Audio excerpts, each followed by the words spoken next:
Okay, so yeah, so I'm a physicist who works on the Atlas experiment at the LHC, so I'll use some examples from that experiment for my talk here. So I like this picture because I think it encompasses both leaning out of the window, but also the topic that I'm going to use for emergent endeavors is basically you want to see what's beyond the horizon and what new things emerges, and basically signals out of background of new things. So same as previous speakers, I have to look up what emergence is. It's not something we use, especially also in my kind of reductionist. So I came with this one. It's the first one you get on Google.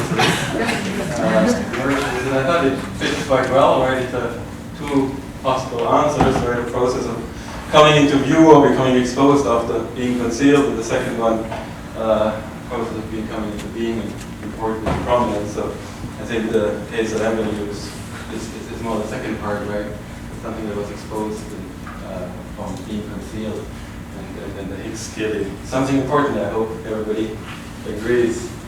All right, but I'll start with a nice video to put things into perspective, right? I think you've seen the description of the universe of what we know several times already. That's what it is. Sound.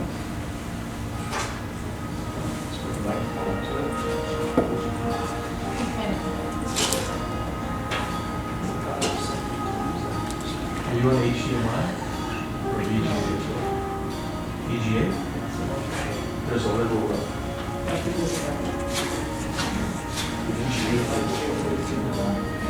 No, it doesn't. No, so now we.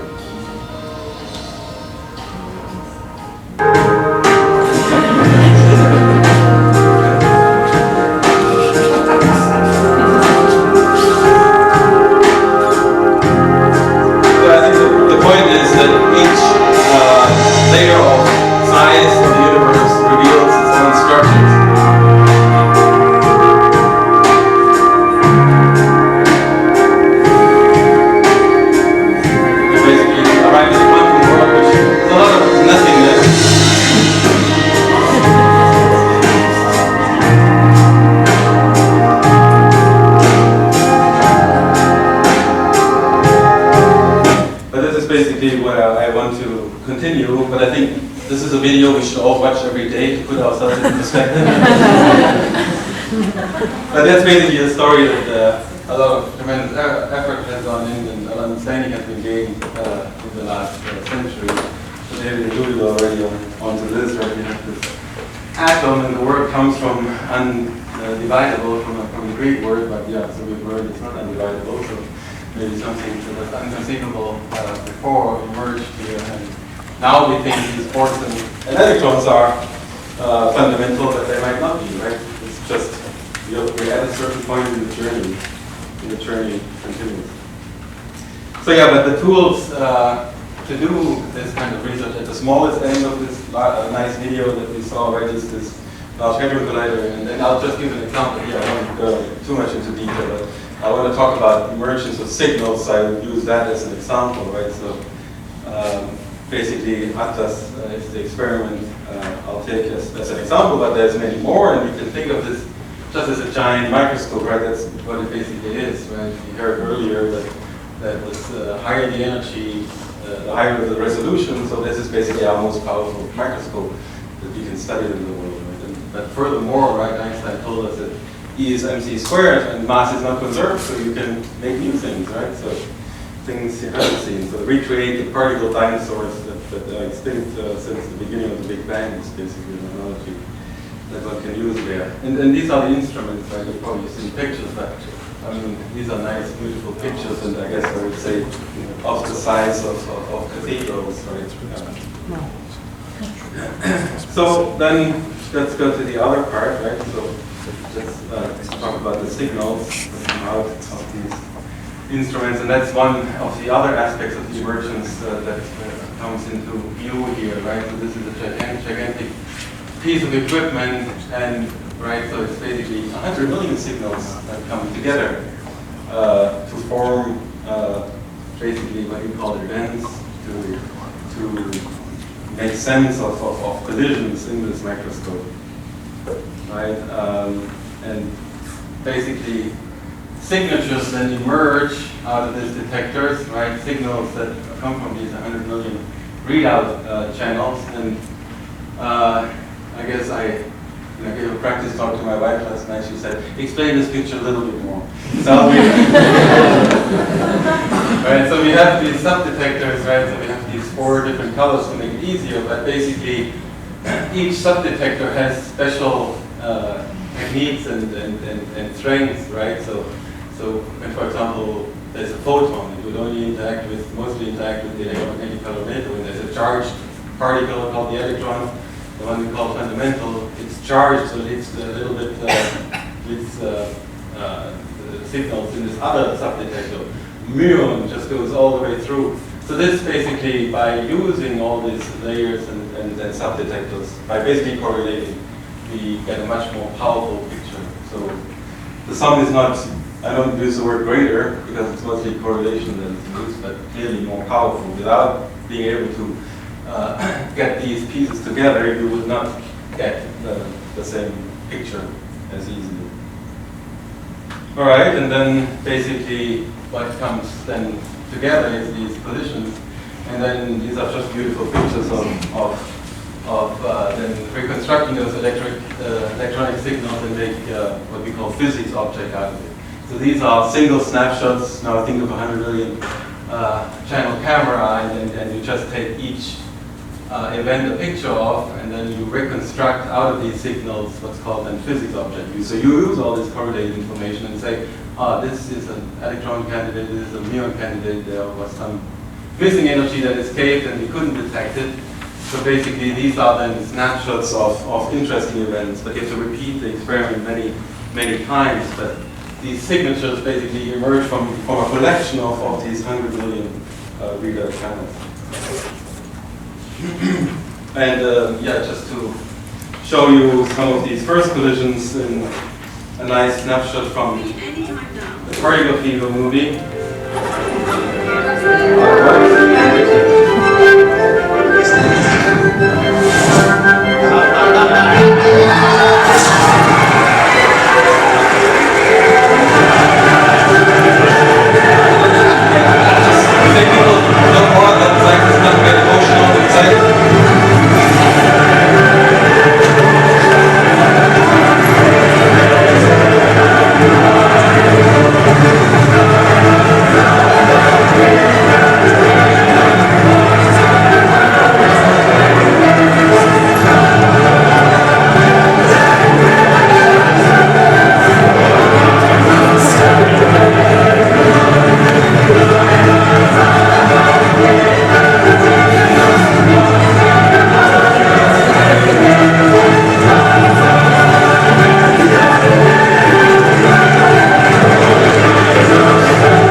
But then, more directly and a little bit more technical, I basically come to a point where basically after a long, I mean it's tedious work, hundreds of people working on simulations and data analysis on these experiments. But if you put it all together, right, it basically is all summarized in this one plot here that's basically a video of if you then collect all the data, you do all your predictions that you already know, so the physics that you know, that theorists have calculated and we have simulated, right, that's all these red and magenta pieces, and you overlay the data, right? So let's see what happens, right? But the red and the purple is basically what was known before, right?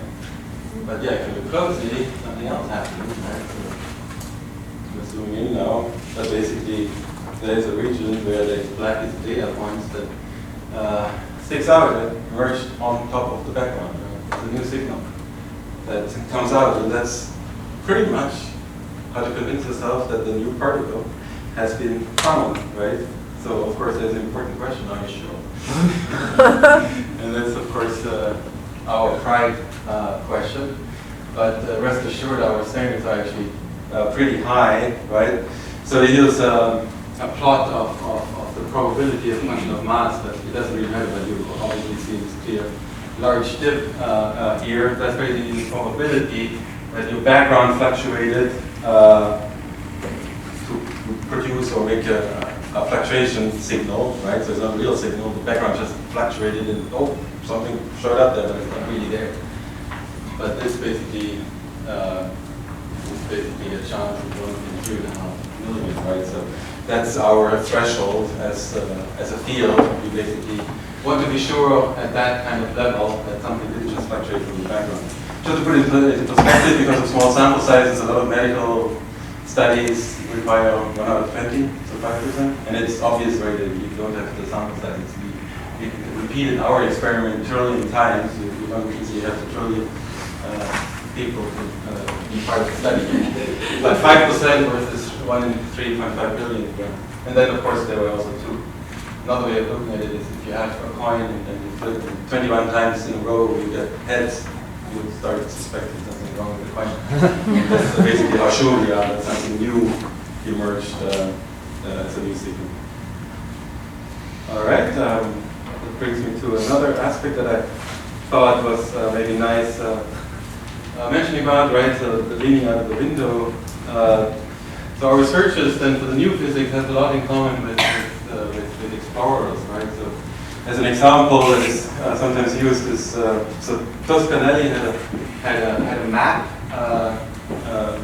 before Columbus did his travels, right? He sent it to Columbus, and basically the idea was, right, to find the route to Asia, right, with a lot of spice trade. I think that was meant to be Japan, and it's China, right? So Columbus actually took this map and was targeting right, somewhere here, not knowing that, of course, he would discover something completely new. But that's a lot how we also work in science. We start with our map, and often the maps are very good, and we find something. In the case of the Higgs, the maps were really good, right? But then for like more adventurous new physics model like the extra dimensions we've heard about, we have maps and we're using them to search them, but we don't necessarily find exactly what's already predicted, right? So that's a map in progress.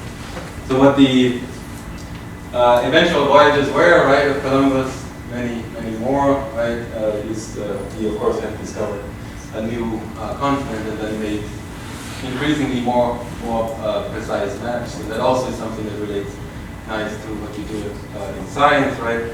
Yes, these discoveries are of course interesting, but then today's background, right? The Higgs, actually, the new signal that you just saw, you already have to include as backgrounds now, right? As for the next new signals that might come.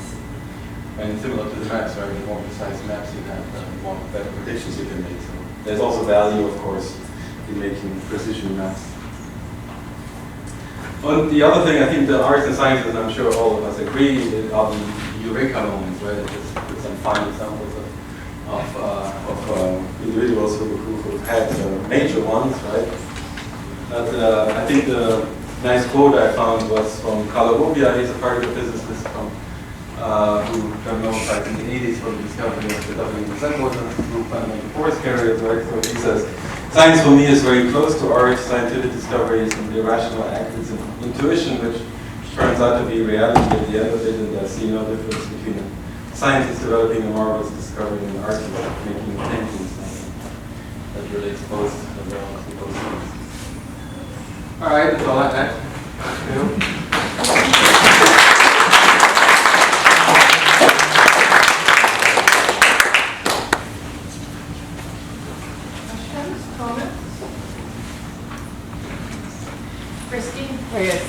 I'm trying to wrap my head around everything. But so when you see this gap, right, when you realize that your predictions are not actually matching what's happening, Yeah. is that the magic? is that what's emerging? It's underwhelming. It's underwhelming if you look at it that way, but No, I don't mean it in an underwhelming way, but is that what emergence is? Like, I think there's two open questions that you phrased, right? So the question is, what is magic, right? And I guess there's a lot of personal view. I think some definitions were given. But to me, magic is just science that's not understood yet, right? In that sense, if you see something new that you haven't understood yet, you can initially call it magic and eventually it becomes understood, right? And is that emergence? Is that Well, revealing it to another you? time. Do we agree what emergence is? Right? Ah, okay. I see. So this is slippery. That's obviously a very personal. Okay. Yep. But you should point out that, I mean, the search for the Higgs, the accelerator was upgraded to the energy that would be able to produce Higgs.